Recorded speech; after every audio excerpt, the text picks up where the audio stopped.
Nung isang araw, may daladalang papaya si Inang, si Mother Earth. Ang sabi niya sa akin, lutuin ko daw yung papaya na diningding. Ang sabi ko naman, Bes, hindi ba kayo nagsasawa sa diningding? Kulang na lang mangamoy kayo ng diningding, Inang ka, kung ganun sa kanya.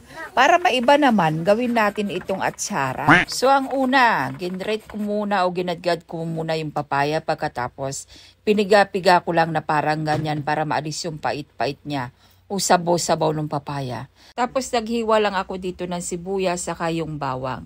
Kailangan dapat yung hiwa ng bawang parang ganyan, Bes. Alam mo yung nakikita mo pag nagluluto ka ng mani, ganyan dapat. Tapos sa sibuyas naman, ganyan-ganyan lang ang ginawa ko. O yan, simple-simple lang, wag maliliit, Bes, para nakakain mo pa rin ng konting buo-buo yung sibuyas. Tapos naglagay ako ng suka dito sa may kasirola, saka ko ito pakukuluan. Siya nga pala, Bes, hindi purong-purong suka ang nilagay ko dito, nag-add din ako ng konting tubig ba, Bes, para hindi siya masyadong maasim na maasim. Saka ako naglagay ng asukal, Bes. Nasa sayo lang yan. Kung gusto mo lang matamis, dagdagan mo na lang ng sugar. Pagkatapos nito ay pinakulo ko siyang mabuti. Then nilagay ko yung hiniwa-hiwa ko na luya. Pagkatapos nilagay ko na rin yung ating hiniwa-hiwa kanina na carrots, garlic at saka sibuyas. Saka ko pakukuluin lang bahagya ito. Pagka pakulo ko ay papatayin mo na yung apoy.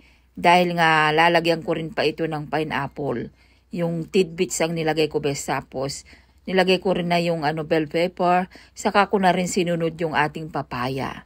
Ayan, saka mo lang ito hahaluin, Bes. At palalamigin natin ito dahil nga ite-transfer pa natin ito sa ating garapon.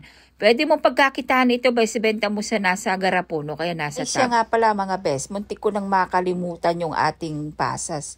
Kaya hinabol ko na lang, tapos nag-add din ako dito ng konting salt, saka konting paminta na pino. Tapos halo-halo mo lang na parang ganyan. Tapos isi-set aside mo ito, antayin mo natin na lumamig bago natin i-transfer sa garapon, mga Bes. Pag na-i-transfer natin ito sa garapon, ilagay mo sa ref para malamig kasi masarap ang atsara kung malamig. At saka masarap ang atsara, mga Bes, kung naumay ka sa mga taba-taba ng mga yobab. Ay, naku, Bes, ito ang masarap na pampaalis umay. Nung nag-work pa ako dun sa Pampanga noon, yung isa kong barkada doon na kasama ko sa trabaho, binibigyan ako lagi nitong atsara na to. Sana napapanood mo yung video ko. At kung malapit ka lang dito, ay nako, sigurado, bibigyan kita ng atsara na homemade ko. Kaso naman kasi, Bes, ang layo naman kasi nung bahay nung barkada ko. Sa Pampanga pa yon, ako dito sa Pangasinan. Kaya malayo naman yung bahay niya, Bes. Kaya next time na lang siguro, bibigyan ko yung atsara, yung barkada ko na yun. Wala lang mga Bes, naalala ko lang. So ayun lang, Bes, share ko lang. Ingat, God bless, bye!